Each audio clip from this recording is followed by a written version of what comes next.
right, so I wanted to do this video because I noticed kind of online people are just kind of making just random little blurbs about this signing or have no idea what is going on and just go, oh, here, look, the Packers signed someone, woohoo. So I want to give my take because I watched this man beat up on my Breakers, break my heart en route to his second championship this season here. I think he is an absolute steal of a QB from the USFL. This is a really good guy. And, I mean, I'm happy to have him as a backup, you know? Like we have Jordan Love, okay? We have Jordan Love, and we'll talk about that later on.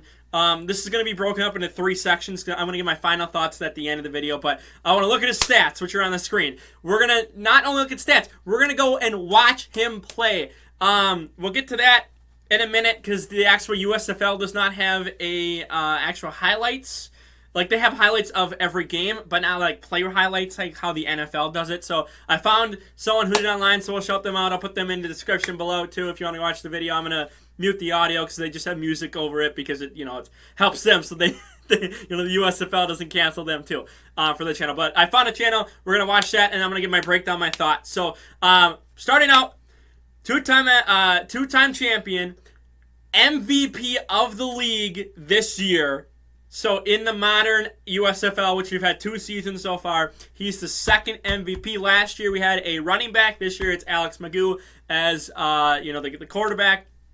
Really, really fun player. And again, I've seen him not in person, but I've seen him on TV. I've seen him dice up my Breakers. So I feel like I can put my thoughts out there about this guy. He is not only a good QB. He is, an amazing player to have on your team, in your locker room. He fires up the guys for the Stallions. He's just an all-around amazing person, amazing player. Really good, again, in the locker room, outside the locker room, everywhere, doing media and all this other stuff. He's just a really good person to have. So I absolutely love that the Packers picked him up. They literally tried him out, and then 3 hours later, like, yeah, well, here's a contract, buddy. Here you go. Here's a contract for you. So I'm surprised it took this long. It's about a month. Not a month. Yeah, I guess about a month from the USFL championship game. It's been almost a month. So the fact that it took almost a month for this guy to get picked up, I'm happy the Packers did it. I would absolutely love to see him play. Now, I don't wish injury on Jordan Love. I don't wish Jordan Love to have a bad career or anything. But I want to see what he can do second time around in the NFL with, after having an MVP type of season in the USFL. Now, obviously, again, little lower skill level because those are basically like the NFL rejects. But there are players from the USFL getting a second chance in the NFL. So, again, if he can turn out well, I would wholeheartedly love to see it. But we have Jordan Love, so I can't just go, oh, yeah, let's just throw Jordan Love out the window and have this guy start. I'm not going to do that as a Packers fan. As a football fan, want Jordan Love to start, see what he can do. But I'm absolutely more excited for preseason than I was, 2 days ago. So, anyway, 2,100 yards. 20 passing touchdowns. Sorry, we'll go through this too. So 2,100 yards, that was third in the league. I believe McLeod was number 1 in that category, which was the New Orleans Breakers QB. So Alex Mcgough again, third in passing yards. That's 10 weeks, by the way. Now I think I can click on it, but I don't want to get too deep into a rabbit hole. I think this is just regular season. So I think there are. This doesn't have anything. Yeah, because it's just a bunch of sponsorships and whatnot below. I think that is just regular season. So maybe I probably should have went a little bit deeper. I did try to go look around for information and stats and whatnot. Probably should have looked deeper on the USFL website because it takes you over to Fox Sports here. But I think this is just regular season because I think this is just his MVP stats. So anyway, third in the USFL for passing yards. 20 passing touchdowns. That is first in the league. And, by the way, he's a dual threat QB. 403 rushing yards. So if he doesn't like something downfield, he'll take it in. He's got 5 touchdowns. So 6th in rushing yards, 3rd in rushing touchdowns for QBs. Obviously, not every QB, is a running QB. So, he is going to be higher up there because unless you're doing QB sneaks like Tom Brady, you're not going to have, too many QBs that are just going to run in for a touchdown. But he can do both. He can throw and he can run. Also over here, which it's not listed here, is it's a 20-5 ratio, so 20 touchdowns, 5 interceptions. Now, again, that's USFL level, but that's kind of like an Aaron Rodgers, which I think, I think Rodgers had, was it like 35-4 last year? I forget what it was. Whatever. He's had, under 10 a lot of touchdowns. So I'm not comparing him to Aaron Rodgers, but it's a type of stat like that. 20 touchdowns to 5 interceptions. That ratio is really good. It's literally 4 times the amount of touchdowns as interceptions. So, and again, that was only in 10 weeks. So if we had a 17-week season in the USFL, might have been 40 touchdowns. Maybe it would have been closer to 10 interceptions. But, I think he makes probably like 40 touchdowns. I think so. Probably closer to 4,000 yards if he had, an extra 7 weeks. Just that Stallions team was really good. So this is the first part. Let's go ahead and let's go over to this part right here. So shout out to Pylon Productions. I'm gonna go ahead and mute this because it's just music over the top here. But he went ahead. He put a compilation of the MVP here. This is Week 1 against New Jersey, and I don't know if I watched the full thing because I want to give my thoughts and breakdowns at the end too, and give my thoughts on it. But we'll go ahead and play this. I guess I'll talk over it here. So again, this got Week 1. He's going in order here. I believe. I've not seen the full video here. By the way, former Packer Jay Sternberger is on this Stallions team here too. He didn't. I don't think it was till like Week 4 where he really started to get his name called a lot. But he had an amazing season as, for a tight end for the Stallions. So absolutely sucked to see that. Fan of the Breakers get beat by the Stallions. Jay Sternberger, former Packer on the Stallions. It's like, come on, man. Like, look at this, by the way. Look at that. Look at that. There's that's Sternberger right there. I believe that was. But look at that deep ball he can throw. Look at that precise right there. So again, you just look at stats, you're like, okay, you know what, not bad. But if you watch the USFL, if you know about the USFL, only 10 weeks, 2,100 yards in 10 weeks is actually decent. And again, he was third in that category. I believe McLeod was first with like 2,300. I want to say it was about 2,300 he had. So not too far away from McLeod, who is number 1. Look at that. 3 defenders around right there. Yeah, I think that's Sternberger, right? Play action right here. We'll see just a little dump off touchdown right there. Memphis was not that good early on in the season, but they turned it around. They did turn it around. They I think just missed the playoffs. So yeah, here again, this is my break. This is the first time. So this is the first game. This is where we beat them in week 3. And yeah, look at he's just in the pocket, feels the presence, steps up, finds a guy deep. There you go. Oh well, I don't know what that's probably. He's probably stepped up before it was a fumble. Look at that. I guess Sternberger was. I thought he wasn't really a factor until like week 4, week 5 of the season, but I guess he was. Look at presence, running around, looking. Eyes downfield, deep shot. Look at that. Now, it was underthrown. Obviously, the wide receiver to stop and whatnot. But you're on the run, and, you're on the run for 5 seconds in that pocket. So that's a long time for receivers to try to figure out what to do, especially if they're just on just go deep. So we'll play a little bit more here, and then I'm going to go ahead and I'll wrap up my thoughts.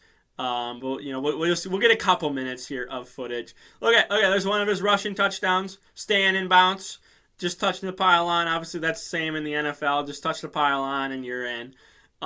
So again, a lot of red zone here. They're getting down the field. Look at that. Eyes downfield. Trusting his O line here. Stays up right there. That's That's some magic work right there. Wide open guy. When you're running around the pocket for 5-10 seconds, eventually the defense is going to figure out or lose someone that's just, when you're in the red zone like this, they're going to lose someone and just try to find someone, QB should be able to find someone just running around, and he's just sitting there like, hey, I'm wide open, there's no one on me. Look at that, scramble out of the pocket, here we go, taking off. This obviously looks like it's man. Look at that, 30, 35, pushed out of bounds there. That was about, like a 25-yard run, something like that. Look at that, pocket presence, gets out, finds a guy deep. Oh, look at that. Look at that. God, I could just, there's so much I can just talk about with this guy. I think he's a really good steal for the Packers. I think, again, the problem is if Jordan Love's good, then it's like, okay, well, we have, USFL MVP who I really like, but Jordan Love's good. So we're obviously going with Jordan Love because we put so much stock into him, or the Packers have put so much stock into him, I should say. That it's like, okay, well, you might have an MVP, and he might be good. He might be good in the NFL again. But it's just, it all depends on Jordan Love. Look at pointing out, stopping, looking. There we go. Found a guy in the back of the end zone, touchdown. Look at that. Look at that. Slinging the ball, slinging the rock, whatever you want to say. So yeah, and here's a read option. Look at that. Look at that green grass until about the 35-yard line is when the Panther guy really got close. Steps up on the... Oh, my God. Look at that. And it's just going to run. Just going to run for it. Look at that. Ooh. Taking a hit. He is very physical, too. He will take a hit. If he needs a certain amount of yards, he will take the hit to get the yards. I promise you that, too. So, again, if you're a Packers fan watching this, again, he's a backup. And right there, just real quick, right there, obviously the whole body has to be across the line of scrimmage. If you didn't know, that's how it is in the NFL too. Just in case you don't know, that's why the play continued on there.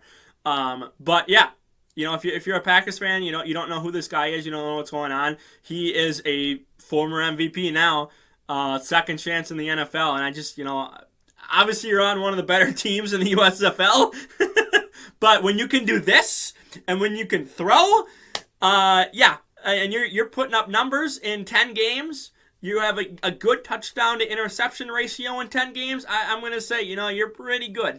So I'm absolutely I'm amazed that no other team picked this guy up. At least, again, a team like, like Panthers would be a good example. You have Bryce Young coming. Yes, you have Bryce Young coming in. But you can put a guy who is, veteran experience, Again, he was with the NFL, but, who has played, it's football. At the end of the day, it's all football. So if you had, Alex Mcgough backing up Bryce Young to give Bryce Young some time, it's like, okay, yeah, throw Alex Mcgough out there for the first couple of games in the season, and Bryce Young can get his footing in the NFL. Stuff like that. Plays like that.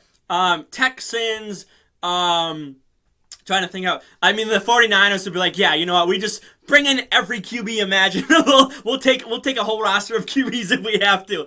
But I'm just thinking, teams like that.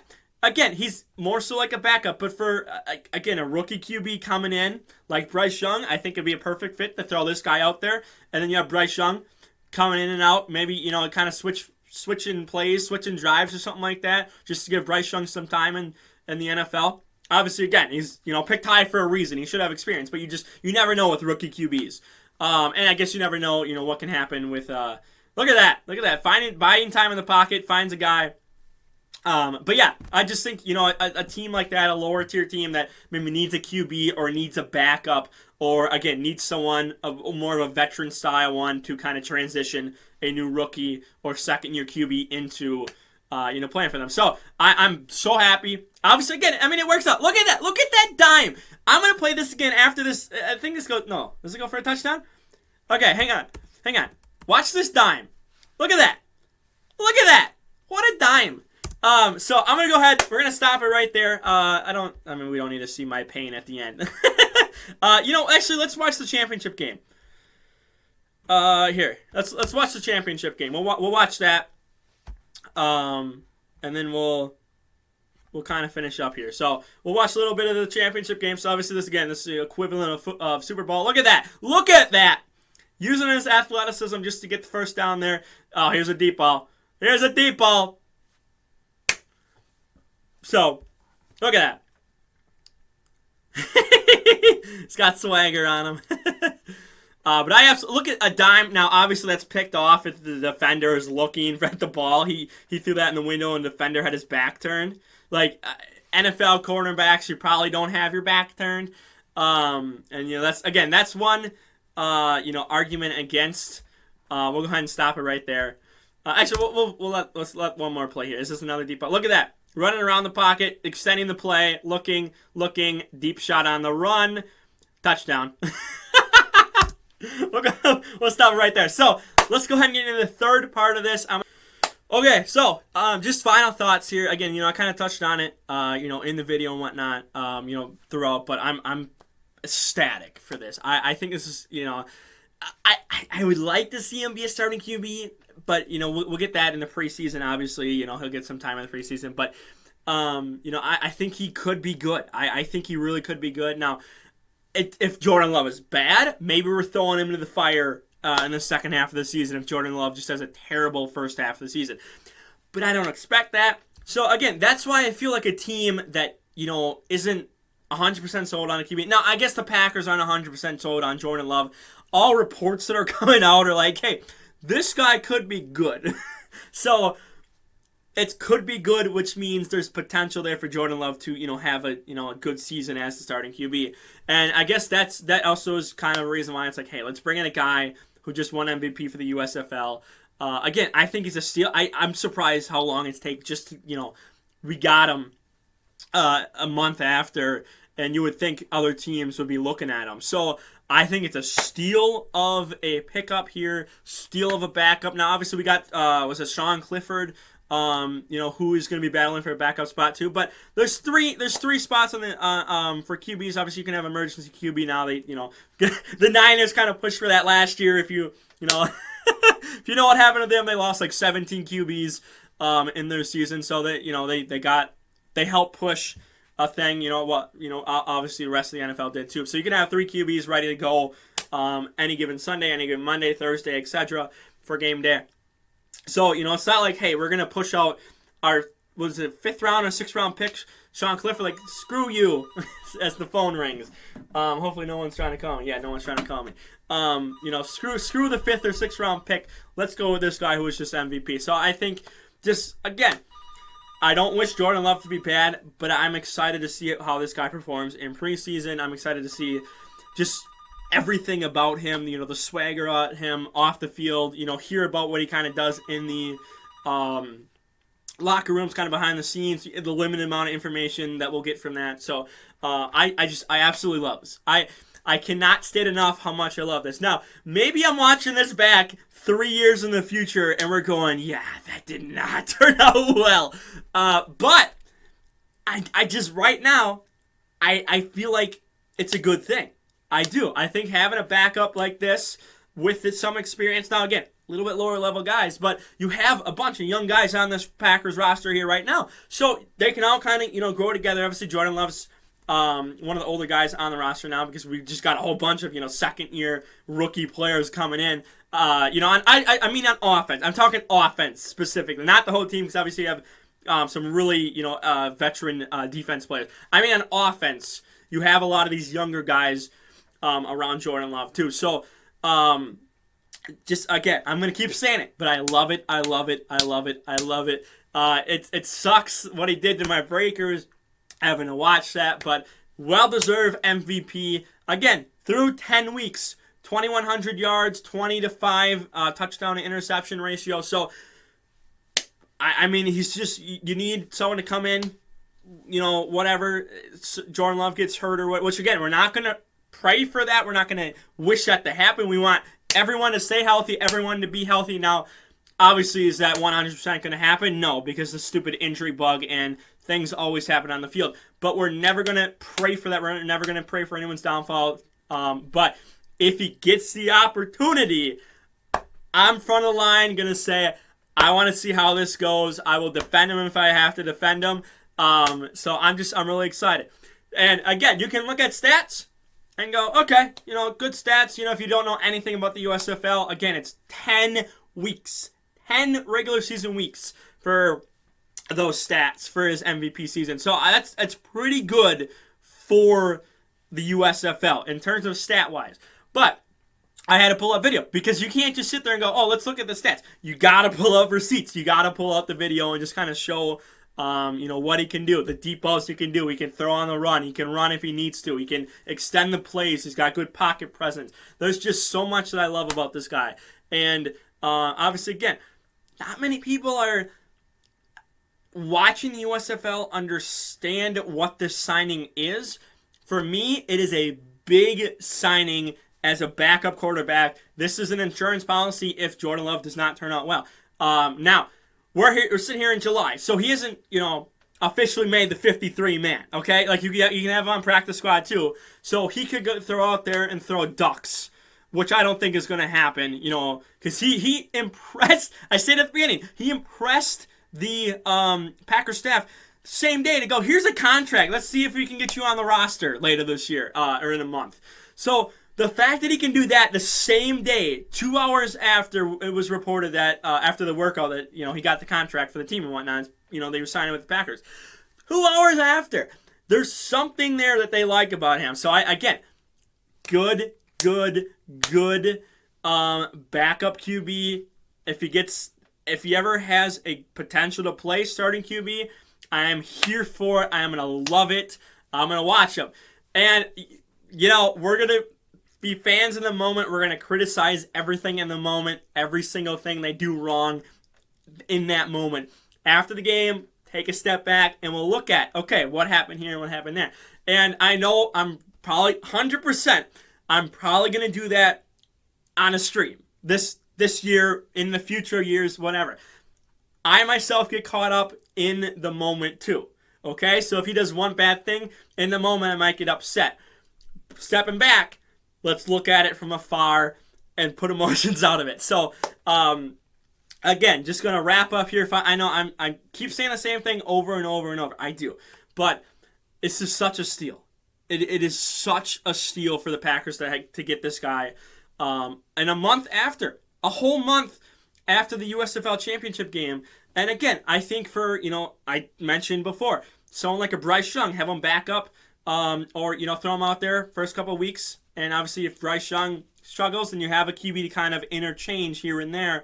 And, Alex Mcgough, I think, would be perfect fit for, the Panthers, or a team like the Texans, who are still trying to find their identity, or some of these lower tier teams who don't have a Patrick Mahomes, a Josh Allen, a Lamar Jackson, a Jalen Hurts, stuff like that.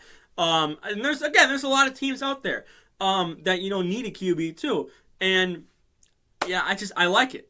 Now, again, let's see if he makes the 53-man roster or the practice squad. I'm assuming he's gonna. The fact that, again, same day he got the contract as, being signed and whatnot. Now, usually that happens, but this, we see reports coming out about, coaches talking, and it's just like, hey, I think this is just, I think it's going to be a really good fit. So, I'm going to wrap up here. Let me know your thoughts down below. I know it's kind of like a 15, 20-minute video. I know it's kind of longer, but I wanted to show plays, and, I'm just excited. So, if he has his opportunity, we're not praying on injuries or anything bad to happen to Jordan Love or any player, but if Alex Mcgough gets his opportunity, I am so excited. So, again, let me know, have your thoughts changed since, watching this video, then, comparing to, again, I saw a lot of people just kind of going, okay, two-time Super Bowl two-time USFL champion, MVP of, USFL is, coming in to the Packers are signing him. There's more to it than that. Now, obviously, some people are just trying to get a quick blurb out real quick, to put that out. But there's a lot more to it. And, when you don't see some, channels kind of covering it, it's like, okay, probably should watch the USFL so you know who this guy is. But that's why I love watching the USFL. I watched the AAF. I watched the XFL. Watching these. We had Geronimo Allison in the XFL, who was a former Packers player. So, when you get in, you find some of these teams and these players, they're, in different leagues and whatnot. You start to watch other players around them, and you're going to these games with former players. Like, okay, this team has this player that was on the, Browns roster, the Bengals roster, or the Chiefs, or, I mean, I'm just saying AFC teams. But point is, like, watch that. Watch the whole game. I know sometimes it can be a little slow. I get that every football game can be slow. But get yourself into the USFL, the XFL. If the AAF comes back, which it probably won't. I don't think it will. But, if these two can get off the ground, I'm calling for a merger. I'm front there too. I want a merger of XFL, USFL. Obviously, XFL has direct ties to the NFL. So if we can get an XFL conference and a USFL conference, they both come together and have a championship game together in the future, all here for it. More players, more opportunities, more teams, and for brackets and whatnot. So I will absolutely love that if we can get a merger for these spring leagues too. I think they're both 10 weeks. I think. So anyway, that's off topic for something else. Point is here. Like the video, share the video around, don't subscribe. Let me know, again, down below your thoughts on Alex Mcgough signing here with the Packers. Have you changed your opinion on this guy since, watching this video since the start, since watching the film that I showed? But yeah, with that being said, I want to finally get out of here. Peace.